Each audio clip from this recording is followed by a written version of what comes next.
صلی علی رسولہ الکریم اما بعد اعوذ باللہ من الشیطان الرجیم بسم اللہ الرحمن الرحیم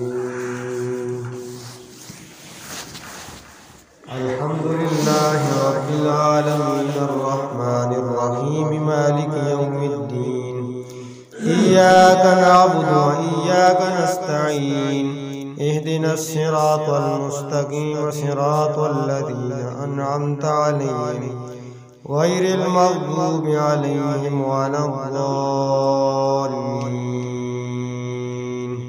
آمين صدق الله العظيم۔ میرے عزیز بھائی بالاحترام سامعین گرامی قدر، کل کے درس میں رب کے حوالے سے کچھ مختصر سی گفتگو کی تھی۔ آگے رب العالمین، تمام تعریفیں اللہ کے لیے ہیں جو تمام جہان کا خالق ہے۔ یہ عالمین کسے کہتے ہیں؟ عالمین یہ جمع ہے عالم کی، اور عالم یعنی جہان۔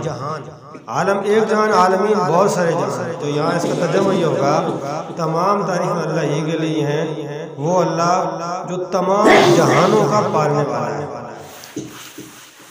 اب روایات بڑی مختلف ہیں کہ یہ جہان اس کائنات میں اللہ نے جو بنائے ہیں، جن کو اللہ پال رہے ہیں، وہ جہان کتنے ہیں؟ تو اس کے بارے میں حضرت ابو سعید خدری رضی اللہ تعالیٰ 40,000 ہے۔ اسی طرح بعض روایات میں آتا ہے کہ 18,000 عالم ہے، بعض میں آتا ہے 80,000 عالم ہے، اور ایک روایت میں آتا ہے سعید بن مسیب رحمۃ اللہ علیہ کہتے ہیں کہ ان للہ الف عالم، کہ اللہ تعالیٰ کے لیے 1,000 عالم ہے۔ پھر فرمایا 600 فی البحر و400 فی البر، جن میں سے 600 عالم سمندر کے اندر ہے اور 400 عالم خشکی کے اندر ہے۔ تو عالم کتنے ہیں، ان کی صحیح تعداد تو اللہ تعالیٰ کی ذات ہی جانتی ہے، لیکن جتنے بھی عالم ہیں سب کو پالنے والا اگر کوئی ہے تو وہ ایک اکیلا اللہ رب العزت ہی کی ذات ہے۔ اللہ نے ایسے جہان بنائے ہیں کہ جس سے انسان واقف نہیں۔ آج اس ترقی یافتہ دور میں جب لوگ کہتے ہیں کہ سائنس بڑی ترقی کر گئی ہے، جبکہ اس کی حقیقت کچھ بھی نہیں، وہ سائنس بھی اللہ تعالیٰ کے ان جہانوں کو ابھی تک تلاش نہیں کر سکی جن کو اللہ رب العزت نے پیدا فرمایا ہے۔ بہت ساری ایسی مخلوقات ہیں جنہیں ہم جانتے ہیں، اور بے شمار ایسی مخلوقات ہیں جنہیں ہم نہیں جانتے، لیکن اللہ رب العزت انہیں بھی پال رہے ہیں، انہیں بھی اللہ تعالیٰ رزق عطا فرما رہے ہیں۔ تو کائنات کی ہر مخلوق کو پالنے والا ایک اکیلا اللہ تعالیٰ ہے، اور پالنے کے پھر طریقے ایسے ہیں کہ ہر مخلوق کو اس کی من چاہی چیز عطا فرمانا، جو اس کے جسم کے مطابق ہے، جس چیز کو وہ کھا سکتی ہے، تو یہ ہر مخلوق کے لیے اس کے مطابق اس کی خواہش، اس کی مرضی، اس کی جسامت، اس کی خوراک کے مطابق خوراک مہیا کرنا، یہ اللہ رب العزت ہی کا کام ہے۔ اللہ کے علاوہ کائنات میں ابھی تک کوئی ایسی مشینری، کوئی ایسی ہستی، کوئی ایسا سیاستدان، سائنسدان اور کوئی ایسا ڈاکٹر پیدا نہیں ہو سکا۔ حتیٰ کہ علماء تو فرماتے ہیں کہ ابھی تک کوئی ایسا ہستی پیدا ہو سکی جو مکھی کے پر جیسا پر بنا سکے، یہ اکیلے اللہ ہی کی قدرت ہے۔ کتابوں میں لکھا ہے کہ ایک بزرگ جا رہے تھے تو راستے میں ایک بندے کو دیکھا جو اللہ کی ناشکری کر رہا تھا، واویلا کر رہا تھا کہ میرے اللہ نے مجھے دیے ہی کیا ہے، مجھے ہی اللہ نے غریب پیدا کرنا تھا، میرے گھر میں کھانے کے لیے کچھ نہیں ہے، تو مجھے اللہ نے اتنا کمزور کیوں بنایا؟ اس قسم کے وہ الفاظ استعمال کر رہا تھا۔ تو ایک اللہ کے ولی اس کے پاس گزرا اور کہا کہ ہوش کے ناخوش کیا کر رہا ہے؟ تیرے رب نے تیرے اوپر بے شمار نعمتیں کی ہیں، اللہ نے یہ دنیا ساری تیرے لیے بنائی، اور تو کہتا ہے میرے لیے اللہ نے کیا ہی کیا ہے؟ وہ کہتا ہے میں اس دنیا میں کیا کروں جب میں غریب ہوں، میری خواہشات پوری نہیں ہو رہی، میری مرضی سے اس دنیا میں زندگی میں نہیں گزار سکتا، میں تو غریب ہوں. تو اللہ کے ولی کہنے لگے تو غریب نہیں ہے, تجھے اللہ نے اربوں پتی بنایا ہے, صرف تیرے پاس اللہ کی نعمتوں کی قدر نہیں ہے. کہا اربوں پتی, میرے جیب میں روپے نہیں ہے, آپ مجھے اربوں پتی کہہ رہے ہیں. تو اللہ کے ولی نے سمجھانے کے لیے کہا کہ اچھا چل پھر تجھے میں اربوں پتی بناتا ہوں, میں تجھے 1 لاکھ روپے دیتا ہوں, تو مجھے اپنا ایک دایاں ہاتھ کاٹ کے دے. اس نے کہا لاکھ روپے تو بولے اپنا ہاتھ دے کے ٹھنڈا ہو جو نا, میں نہ دے سکتا جی, اور کچھ ہے مانگو. انہوں نے چل تو یہ اگر تو 2 لاکھ روپے دینے ہیں نال کھبات بھی چاہ. اس نے جی یہ نہیں ہو سکتا, لاکھ روپے دے چک کر ہاتھ چاہ سن آپ کے کر سن. بزرگ نے فرمایا چل پھر 1 لاکھ اور تے پیر بھی نہ آئے, پیر چاہ تے ساری نعمتاں گن گئے. تے جدوں وہ گناہ نہ کرتا کیا تے پھر اللہ نے فرمایا دیکھ گن 1 لاکھ روپے دا ایک ہاتھ دینے جو کہ تیار نہیں ہے, تے تو اللہ پاک بے شمار نعمت اکشے نہ کو مول ہے.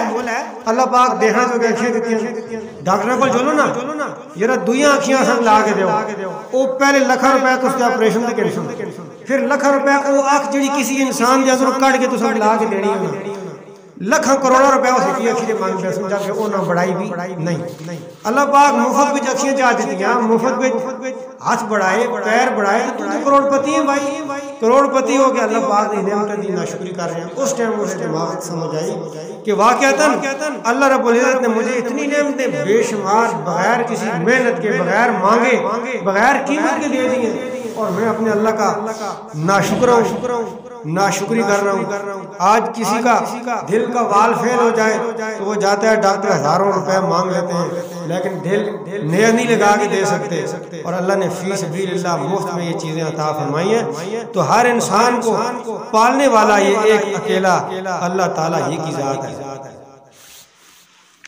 اور ایک اور معنی علماء یہ کرتے ہیں عالمین, عالم کی جمع ہے, اور عالم یہ مشتق ہے لفظ عالم سے, اور عالم کا معنی نشانی, علامت, اور ایک علم کا معنی ہے جھنڈا.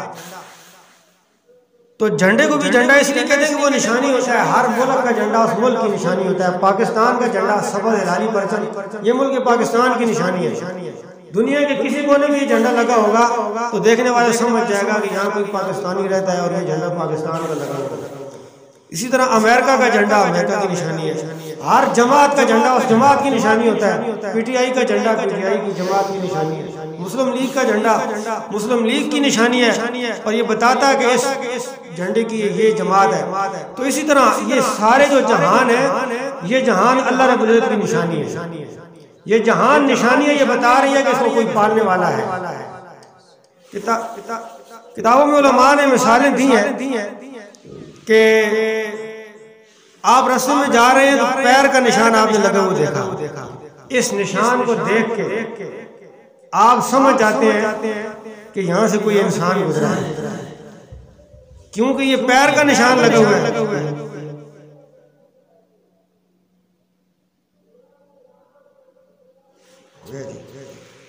جب یہ پیر کا نشان لگا ہوا ہے تو اس نشان کو دیکھ کے بندہ سمجھ جاتا ہے یہاں سے کوئی انسان گزرا ہے. راستے میں اگر مینگنی پڑی ہو, اس مینگنی کو دیکھ کے دیکھنے والا سمجھ جاتا ہے یہاں سے بکری گزر کے گئی ہے. تو فرمایا یہ جہان ہے, یہ اللہ کی نشانی ہے, اس کو دیکھ کے بھی انسان کو سمجھ میں آ جانا چاہیے کہ اس کو پالنے والی کوئی ذات ہے. امام اعظم ابو حنیفہ رحمۃ اللہ علیہ کا مناظرہ ہوا ایک داریے کے ساتھ. داریوں کا دین یہ ہے, ان کا ایمان یہ ہے, یہ جہان یہ خود بخود پیدا ہو رہا ہے, ساری کائنات کا نظام خود بخود چل رہا ہے, اس کو کوئی بھی چلانے والا نہیں ہے, یہ سب کچھ خود بخود چل رہا ہے. امام اعظم ابو حنیفہ رحمۃ اللہ علیہ کے پاس لوگ آئے کہ ایک داریہ ہے, وہ مسلمانوں کو چیلنج کر رہا ہے, تو کوئی اس کے جواب میں سامنے جانے کے لیے تیار نہیں ہے. لہذا آپ ایسے کریں, باہر آئیں اور اس کو بتائیں کہ ساری کائنات میں چلانے والا اکیلا اللہ ہے, لیکن اب اس کے لیے ایک ثبوت کی ضرورت ہے. تو ثبوت کون پیش کرے؟ آپ بڑے عالم ہیں, آپ آئیے. تو امام صاحب نے اس داریہ کا چیلنج قبول کیا اور کہا کہ فلاں دن فلاں وقت پہ ہمارا مناظرہ ہوگا. امام اعظم ابو حنیفہ رحمۃ اللہ علیہ کو رب تعالیٰ نے جو ذہانت عطا فرمائی تھی, وہ آج تک کسی کو نہیں مل سکی، اور شاید نہ کہ قیامت تک کسی انسان کو ایسی زیادت مل سکے۔ دو لفظوں میں بعض اوقات تو بغیر دلیل کے اگلے کو اپنا قائل بنا لیا کرتے تھے۔ ایک مسئلہ ہے کہ امام کے پیچھے مقتدی کو قرات نہیں کرنی چاہیے، لیکن امام شافعی رحمۃ اللہ علیہ اور بہت سے لوگ یہ بات کہتے ہیں کہ امام کے پیچھے اور اگر تلاوت کرے نہ کرے سورہ فاتحہ کی تلاوت ضرور کرنی چاہیے۔ تو امام اعظم ابو کا مسئلہ کیا کہ نہیں، امام جب جیسی الحمد شروع کرے تو تلاوت کوئی بھی مقتدی نہ کرے، وہ خاموش ہو جائے، اس لیے کہ حدیث میں آتا ہے امام کی قرات مقتدی کی قرات ہوتی ہے۔ امام نے تلاوت کر دی، مقتدی نے سن لی، دونوں کو ہی ہوگی، دونوں کو اجر بھی مل گیا، دونوں کی نماز بھی ہوگی۔ تو کچھ مولوی حضرت امام صاحب کے پاس آئے اور آگے انہوں نے کہا کہ ہم آپ سے مناظرہ کرنے آئے ہیں، ہم جو 4-5 بندے آپ کے پاس آئے ہیں، ہمارا مسلک یہ ہے کہ امام کے پیچھے تلاوت جو کرنی چاہیے، آپ کہتے ہیں نہیں کرنی چاہیے، تو آپ ہمیں اپنے دلائل دیں، ہم آپ کو اپنے دلائل دیں گے۔ اگر آپ ہار گئے تو آپ کو ہماری بات ماننی پڑے گی، اگر ہم ہار گئے تو ہم آپ کی بات مانیں گے۔ تو امام صاحب نے کہا کہ چلو ٹھیک ہے، مناظرہ شروع کرنے سے پہلے اصول طے کریں نا، مناظرہ کرے گا کون؟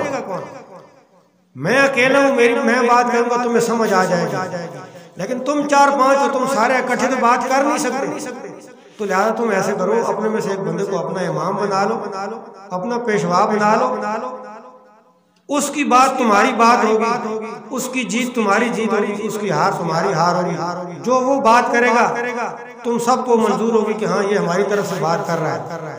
تو انہوں نے ایک مولوی صاحب کو آگے کر دیا کہ ہماری طرف سے یہ آپ سے مناظرہ کریں گے، یہ جو بات کریں گے وہ ہماری ہوگی، ان کی جیت ہماری جیت، یہ ہار گئے تو ہم بھی ہار جائیں گے، ہم آپ کی بات مان لیں گے۔ تو امام صاحب نے فرمایا بھائی آپ تو ایک مناظرہ شروع ہونے سے پہلے ہی ہار چکے ہیں، میں بھی تو یہی کہتا ہوں کہ جب ایک بندہ امام بن جائے، اس کی نماز مقتدی کی نماز ہوتی ہے، اس کی تلاوت مقتدی کی تلاوت ہوتی ہے، امام کی نماز ہوگی مقتدی کی بھی ہوگی۔ جیسے تم اس بندے کو امام بنا کے کہہ رہے ہو کہ اس کی بات ہماری بات ہے، تمہیں خود سمجھ میں نہیں آ رہی، تمہارا امام، تمہارا جسے تم امام بنا رہے ہو، اگر اس کی بات تمہاری بات ہو سکتی ہے تو جس کو اللہ نے امام بنایا ہے وہ آگے ہو کے تلاوت کر رہا ہے، تو پھر کیا اس کی نماز مقتدی کی نماز نہیں ہو سکتی؟ اس کی تلاوت مقتدی کی تلاوت نہیں ہو سکتی؟ تو اس وقت ان لوگوں کو بات سمجھ آئی۔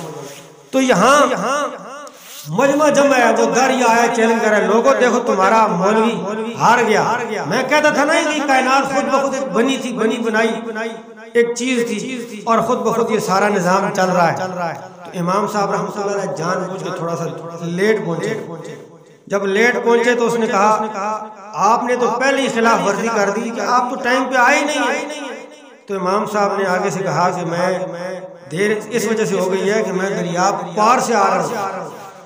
تو ہوا یوں کہ جیسے ہی میں دریا کے کنارے میں آیا تو کوئی کشتی وہاں موجود نہیں تھی جس کے اوپر میں بیٹھ کر آتا، تو میں نے دیکھا کہ خود بخود ایک درخت گر گیا، پھر وہ درخت خود بخود کٹنے شروع ہو گیا، اس کے بعد خود بخود اس درخت کے پھٹے بنے، پھر میں نے دیکھا کہ وہ پھٹے خود بخود جڑنے لگ گئے، پھر میں نے دیکھا کہ خود بخود ان پھٹوں سے کشتی تیار ہوئی، میں اس کشتی کے اندر بیٹھا اور وہ خود بخود تیرتی ہوئی مجھے یہاں لے آئی اور میں تیرے پاس آ گیا۔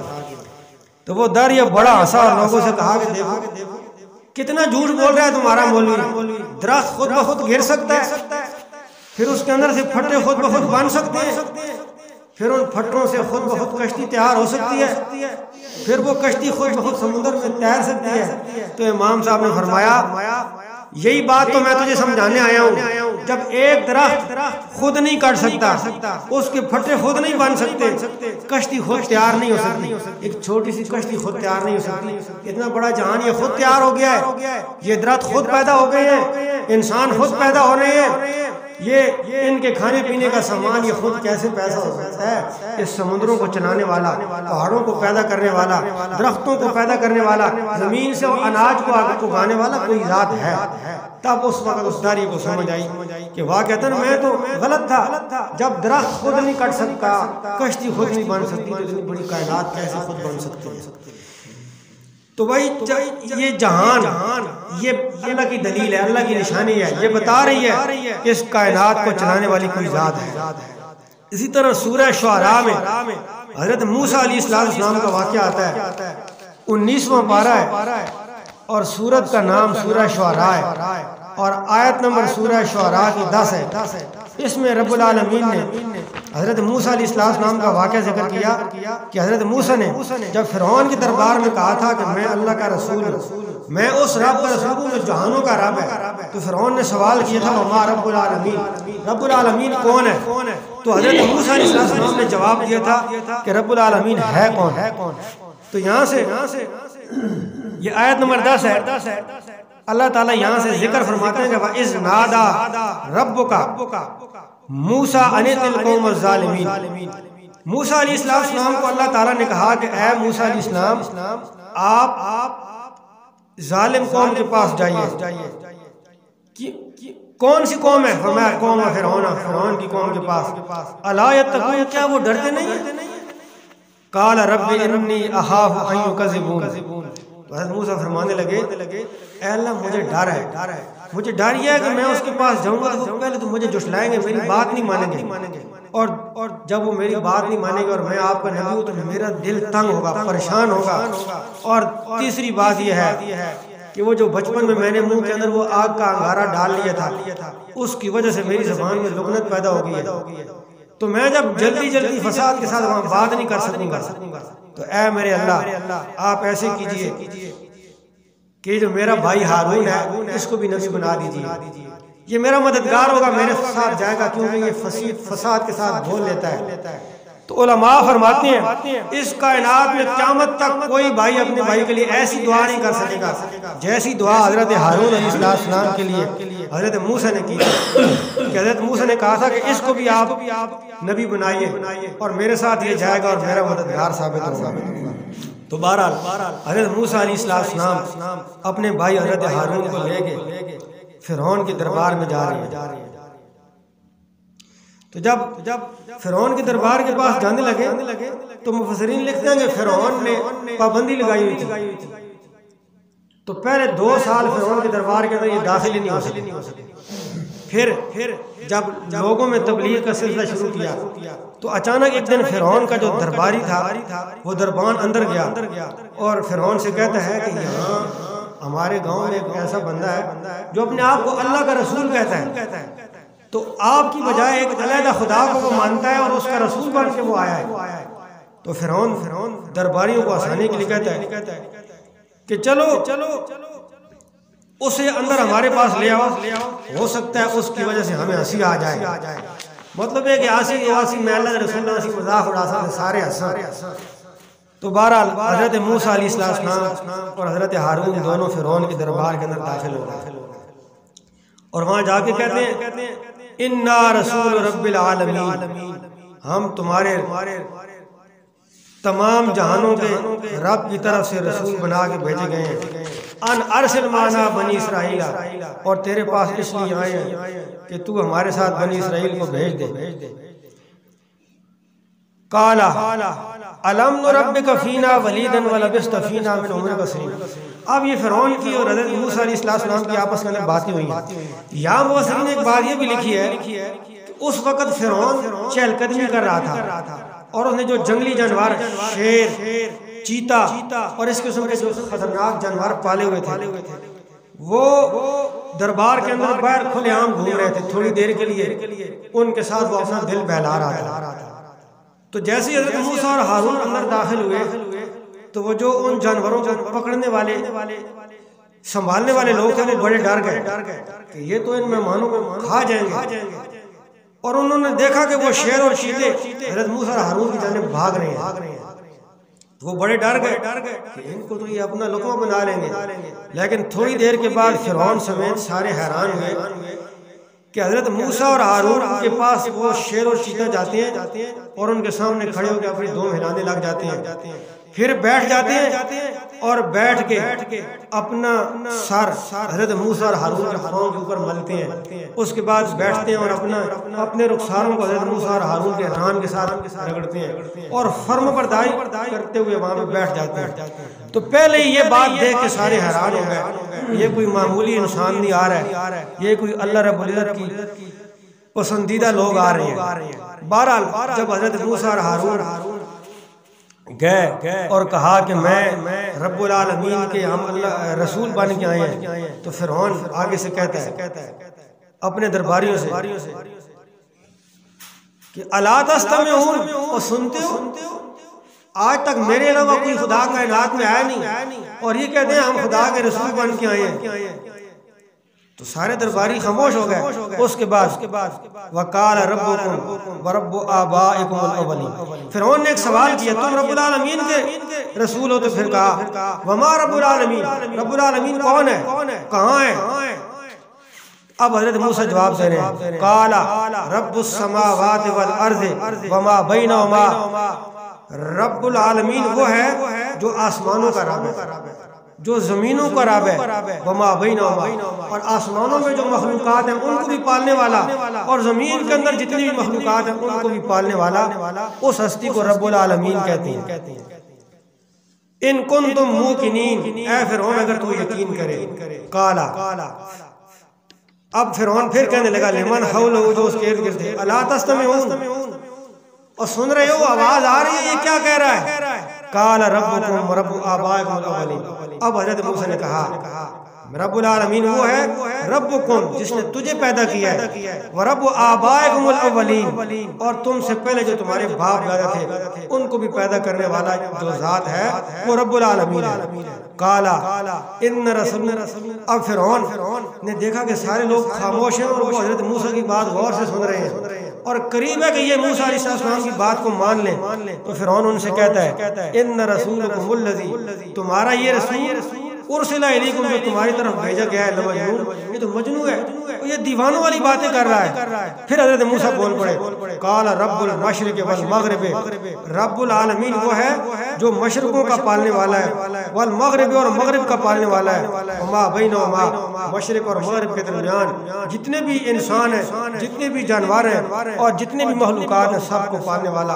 اے فرعون تیری بادشاہ صرف مصر میں ہے، مشرق میں تیری حکومت نہیں، مغرب میں تیری حکومت نہیں، لیکن میرا رب وہ ہے جس کی حکومت مصر میں بھی ہے، مشرق میں بھی ہے، مغرب میں بھی ہے، اور اس کے درمیان جو کچھ ہے سب کو وہ پالتا ہے۔ ان کنتم تعقلون، اگر تم عقل رکھتے ہو۔ قال فرعون کہنے لگا لئن اتخذت الہا غیری، اگر تو نے میرے علاوہ کسی کو الہ بنا لیا، لاجعلنک من المسجونین، تو میں تمہیں قید کر دوں گا، جیل میں ڈال دوں گا۔ قال اولو جئتک بشیء مبین، حضرت موسیٰ نے فرمایا اگر میں کوئی نشانی لے آؤں، کوئی دلیل لے آؤں تو پھر؟ قال فرعون کہنے لگا فات بہ، ہاں نشانی لے آ، ان کنت من الصادقین، اگر تو سچا ہے۔ اب حضرت موسیٰ علیہ السلام فوری طور پہ دو معجزے اللہ کے پاس سے لے کے گئے تھے۔ ایک معجزہ یہ تھا کہ ہاتھ بغل میں رکھتے تھے، جیسے ہی نکالتے تھے وہ سورج کی طرح چمک رہا ہوتا تھا، اور دوسرا معجزہ یہ تھا کہ ان کے ہاتھ میں جو لاٹھی ہوتی تھی اس کو پھینکتے تھے وہ سانپ بن جایا کرتی تھی۔ تو حضرت موسیٰ علیہ السلام نے پہلا معجزہ کیا، ہاتھ نکالا تو وہ چمکدار ہو گیا، بہت سارے لوگ اس کو دیکھ کے اسلام قبول کرنے کے لیے تیار ہو گئے۔ دوسرا معجزہ حضرت موسیٰ علیہ السلام نے اپنی لاٹھی پھینکی تو وہ جو انا ربکم الاعلی اپنے آپ کو خدا کہتا تھا اور کہتا تھا کائنات میں میرے علاوہ رب کوئی نہیں، اور جو میرے علاوہ کسی کو رب مانے گا میں اسے قید کر دوں گا۔ تو جب حضرت موسیٰ نے وہ لاٹھی پھینکی وہ اژدہا بن گئی، اور وہ ایسا خوفناک اور اتنا بڑا اژدہا کہ جیسے ہی اس نے منہ کھولا تو اوپر اور نیچے والے جبڑے کے درمیان 80 گز کا فاصلہ تھا، پیلے پیلے اس کے جسم کے اوپر بال ہے، خوفناک شکل کا اژدہا، اور ایسا خوفناک مفسرین فرماتے ہیں کہ اس سانپ کو دیکھ کے 25 آدمی وہیں مر گئے خوف کی وجہ سے، اور فرعون کے اوپر ایسی دہشت سوار ہوئی کہ وہاں سے وہ بھاگا، اپنے دربار کو چھوڑ کے چلا گیا، اور فرمایا کہ اس سانپ کی خوف اور دہشت کی وجہ سے فرعون کا پیٹ خراب ہو گیا، اور دن میں 400 مرتبہ جلاب کرنے کے لیے باتھ روم جاتا تھا۔ یہ وہ ہے جو اپنے آپ کو رب کہہ رہا ہے، اور حضرت موسیٰ کے ایک معجزے کو دیکھ کے جس کی سلوار پیلی ہو گئی، تو اللہ تعالیٰ کے نبی حضرت موسیٰ نے فرعون کو یہ بات بتلائی کہ رب العالمین اسے کہتے ہیں جو مشرق کا رب ہے، جو مغرب کا رب ہے، جو آسمانوں کا رب ہے، جو زمینوں کا رب ہے، جس نے ہمیں پیدا کیا، ہمارے باپ دادا کو پیدا کیا، اور اس آسمان و زمین کے درمیان جو کچھ بھی ہے۔ اس سب کو پالنے والا اس ہستی کو رب کہتے ہیں۔ تو رب العالمین کی تشریح قرآن نے خود کر دی، اور پھر سارا جہان یہ اللہ کی نشانی ہے۔ آپ پرندے کو دیکھتے ہیں تو آپ سمجھ جائیں اس پرندے کو پالنے والا کون ہے۔ اسی طرح جب آدمی رزق کے لیے پریشان ہو تو کبھی کبھی سوچ لیا کرے کہ یہ کب کہاں دہاڑی لگا کے آتے ہیں، کہاں سے پیسے کما کے لاتے ہیں۔ جو اللہ انہیں کھلا سکتا ہے، وہ انسان اشرف المخلوقات ہے، اسے بھی کھلا سکتا ہے، اس لیے کہ پیدا کرنے والا جب اللہ ہے تو رزق دینے والا بھی اللہ ہے۔ اسی لیے اور علماء کرام فرماتے ہیں کہ جب تم کسی پیسے والے آدمی کو دیکھو تمہارا دل پریشان ہو جائے تو فوراً اپنے سے نیچے طبقے کو دیکھو۔ بھئی اللہ کا احسان ہے رہنے کے لیے میرے پاس گھر ہے۔ کائنات میں ایسے لوگ ہیں جن کے پاس رہنے کے لیے گھر نہیں ہے، فٹ پاتھوں پہ سو رہے ہیں۔ تجھے جب کھانے کے لیے پلاؤ اور مرغا نہ ملے تو اپنے سے نیچے طبقے کو دیکھ، جو گندگی کے ڈھیروں سے رزق تلاش کر کے کھاتے ہیں۔ منڈیوں میں جاتے ہیں، گلی سڑی سبزیاں اٹھا کے گھروں میں لے کے جاتے ہیں، وہ پکا کے کھاتے ہیں۔ ہمارے اوپر تو ہمارے رب کا اتنا بڑا احسان ہے کہ ہم اچھا اور تازہ کھانا کھاتے ہیں۔ اس کائنات میں ایسے ایسے لوگ ہیں جو لوگوں کے گھروں سے خشک ٹکڑے مانگ کے پانی کے اندر ڈال کے بھگو کے کھاتے ہیں۔ ہمارے اوپر اللہ کا احسان ہے، ہمیں کھانے کے لیے تازہ کھانا مل رہا ہے، پینے کے لیے تازہ پانی مل رہا ہے، رہنے کے لیے اللہ نے رہائش دی ہوئی ہے، خدمت کے لیے اولاد دی ہوئی ہے، بیوی دی ہوئی ہے۔ تو اللہ کا شکر ادا کرنا چاہیے۔ یہ ساری نعمتیں انسان کو ایک اکیلے اللہ کا پتہ سکھاتی ہیں۔ اللہ پاک ہمیں عمل کرنے کی توفیق دے۔ ربنا ظلمنا انفسنا وان لم تغفر لنا وترحمنا لنكونن من الخاسرین۔ لا الہ الا انت سبحانک انی کنت من الظالمین۔ اے الہ العالمین، ہم سب کے صغیرہ کبیرہ سارے گناہ معاف فرما۔ اے اللہ تو اپنی رضا والے اعمال کرنے کی توفیق نصیب فرما۔ اے اللہ جتنے لوگ پریشان حال ہیں سب کی پریشانیاں دور فرما۔ اے اللہ جو ضرورت مند ہے ضرورتیں پوری فرما۔ اے اللہ جو مقروض ہیں قرض آسان فرما۔ اے اللہ جتنے لوگ بھی دنیا سے چلے گئے مولا سب کی بخشش فرما۔ اللہ دنیا میں جہاں کے مسلمان مظلوم میں ظلم سے نجات نصیب فرما۔ اے اللہ تمام کفر یا طاقتوں کو